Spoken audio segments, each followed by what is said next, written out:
Dumdumong Rindon nga bugero kay kontra ka sila ni Kiko Matos. Pero naluoy sa si Kiko Matos oy, atong paminawon lang yung comment. Nagbidyo si Kiko Matos pagkuan karon nga na-block man si naban si si Rindon sa nawala yung page, yung Facebook page. Atong paminawon ang kuan ang comment ni Kiko. Kay kontra magkana sila.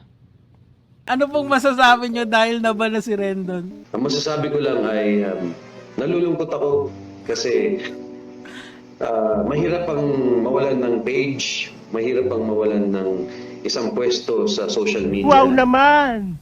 Wow! Wow! Ayaw ko naman na mangyari yun kay Rendon kasi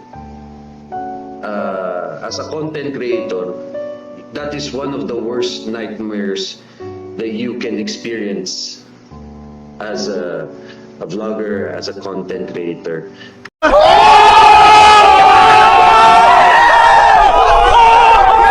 Pero puta! Bakit kasi na yun? Yang mo! Buti ka!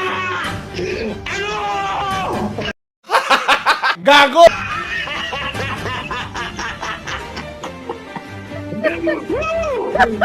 Today is a good day! Nanalo ang Pilipinas! Stay demotivated!